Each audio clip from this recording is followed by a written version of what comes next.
एक भिन्न का अंश उसके हर से एक कम है। यदि अंश में 6 जोड़ दिया जाए तो भिन्न 5/4 के बराबर हो जाएगी। भिन्न ज्ञात कीजिए। हेलो डियर्स, डिस्कस कर रहे हैं एप्टीट्यूड। टॉपिक है नंबर सिस्टम और संख्या पद्धति। प्रश्न को आरआरबी ग्रुप डी 2022 में पूछा था। ठीक है, भिन्न का सवाल है, फ्रैक्शन।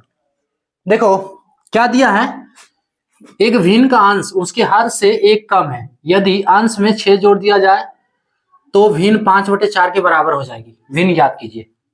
क्लियर। हम इसके लिए मान लेते हैं, माना इसको सॉल्व करने के लिए 2 इक्वेशन बनेगा।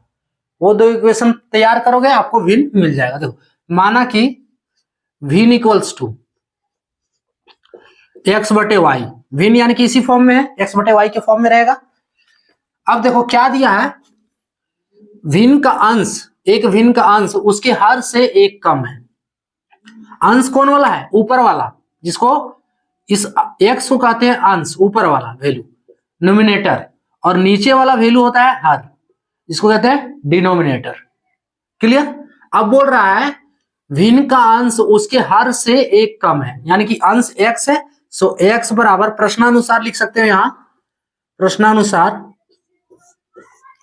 x बराबर अंश क्या है? हर से एक कम है ना, यानी कि अंश बराबर हर से एक कम, तो x equals to y minus 1 होगा। x equals to y minus 1। Clear. यहां से इक्वेशन आप इसे 1 मान लो। उसके बाद अगला कंडीशन क्या दिया है, यदि अंश में 6 जोड़ दिया जाए तो भिन्न 5/4 हो जाता है। अब ये वाला भिन्न माने हम, इसके अंश में 6 जोड़ देते हैं। अंश कौन वाला है? x है, x में 6 जोड़ देना है। ठीक है। सो अगला कंडीशन x/y, ये भिन्न है, इसके अंश में 6 जोड़ देते हैं तो x + 6/y होगा। क्लियर। इज इक्वल्स टू भिन्न कितना हो जा रहा है? 5/4 हो रहा है। ये इक्वेशन 2 हो गया। अब इस इक्वेशन 1 और 2 को सॉल्व करो, जैसे सॉल्व करना है आपको वैल्यू मिल जाएगा। क्लियर। देखो यहां पे x का वैल्यू है, x बराबर y माइनस 1 है। सो x का मान, या फिर कहो तो 1 को 2 में रखने पर, इक्वेशन समीकरण 1 को 2 में रखने पर, 2 में हम बता चुके हैं पहले, यहां से आप लोग जिस तरीका से सॉल्व करना चाहते हो कर सकते हो। ये 2 इक्वेशन लाना इंपॉर्टेंट था। क्लियर।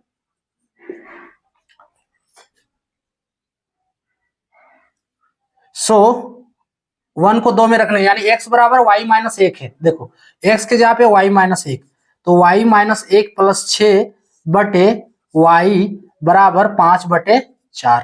अब इसको सॉल्व करो, यहां से y का वैल्यू आपको मिलेगा। सो y कैलकुलेशन हम हर एक स्टेप का कर रहे हैं। जो स्टेप आपको ज्यादा लग रहा है उसको स्किप करके आगे बढ़ जाओ। क्लियर। जो स्टेप आपको आ रहा है स्किप करके आगे बढ़ जाओ। सो y + 5 होगा, -1 + 6 तो +5/y बराबर 5/4। इसको सॉल्व करते हैं। आगे क्या करेंगे? क्रॉस मल्टीप्लीकेशन, कोना कोनी गुना। तो 4 इंटू होल ऑफ y + 5 है ना, 4 से दोनों का गुना होगा और इधर 5 का y से गुना होगा, बराबर 5y होगा। अब देखो 4 को y से गुना करो तो 4y + 4 × 5 = 20 बराबर 5y। ठीक है। 4y को एक तरफ ले आओ तो इधर y को LHS में ले आते हैं तो -5y होगा। अरे 5y को, y वाला वैल्यू जो है एक तरफ कर दो, बिना y वाला एक तरफ कर दो, तो 5y को LHS में ले आ जाए तो ले आएंगे तो माइनस में होगा, इज इक्वल्स टू, और ये 20 प्लस में, इसको RHS में लाएंगे तो माइनस में होगा, -20। सो -y बराबर -20, इसलिए y बराबर होगा 20। एक आपको y का वैल्यू मिला।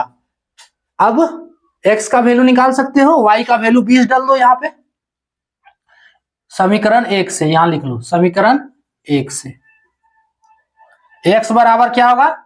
y के जगह पे 20 रखना है, सो x बराबर 20 - 1, सो x का वैल्यू कितना हो गया 19 हो गया।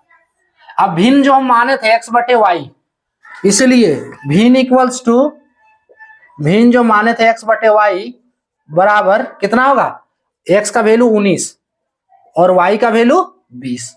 सो भिन्न मिल गया हमको 19/20, ऑप्शन 19/20 ऑप्शन बी वाला करेक्ट होगा। क्लियर। तो इसमें क्या करना है, सबसे पहले कि भिन्न हम मान लिए x बटे वाई, कंडीशन दिया है, पहला कंडीशन के लिए इक्वेशन बनेगा एक भिन्न के अंश का उसके हर से एक कम है ना, एक भिन्न का अंश उसके हर से एक कम है, भिन्न का अंश x है, x बराबर हर से एक कम है, हर y है तो y माइनस एक, इक्वेशन 1। इजी इक्वेशन बन रहा है। उसके बाद अगला है यदि अंश में 6 जोड़ दिया जाए, अंश x है, x में 6 जोड़ दिया जाए, ठीक है, तो भिन्न 5/4 के बराबर होता है। अंश में 6 जोड़ दिए, हर में कुछ नहीं करना है, तो x प्लस 6/y बराबर भिन्न कितना बराबर है 5/4 के, इक्वेशन 2। अब क्या किए, इस दोनों इक्वेशन को सॉल्व कर देना। हम पहले भी बता चुके हैं, जरूरी नहीं कि यही मेथड से सॉल्व करो, इसको सॉल्व करने के मेथड अलग अलग और भी हैं, हम एक वो मेथड से सॉल्व करके बता दिए। आप कोई भी मेथड लगा सकते हो दोनों इक्वेशन को सॉल्व करने में। क्लियर। तो हम किए 1 को 2 में पुट कर दिए, यानी कि इस 2 में x का वैल्यू पुट कर दिए y माइनस 1, क्रॉस मल्टीप्लीकेशन हुआ, कोना कोनी गुना यहाँ पे, ठीक है। देखो कैलकुलेशन हम हर एक स्टेप का किए हैं, अगर आपको कैलकुलेशन नहीं आ रहा है, कैलकुलेशन में प्रॉब्लम है, तो फिर हर एक स्टेप को देख सकते हो जो हर एक स्टेप में हम कैलकुलेट किए। हाँ, जब इसे समझ जाओगे तो एग्जाम या कहीं बनाओगे तो इतना स्टेप में सॉल्व नहीं करना है आपको।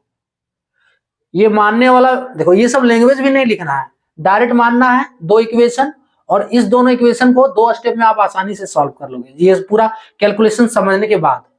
ये कैलकुलेशन आएगा तभी, अगर आपको कैलकुलेशन ही नहीं आ रहा है तो फिर 2 स्टेप में नहीं होगा, फिर इसलिए पूरा जानना होगा। इसलिए स्टेप बाय स्टेप हम इसको सॉल्व किए। पहले y का वैल्यू 20 निकला, उसके बाद इस y के वैल्यू को इक्वेशन 1 में डाल दिए, x का वैल्यू 19 निकला।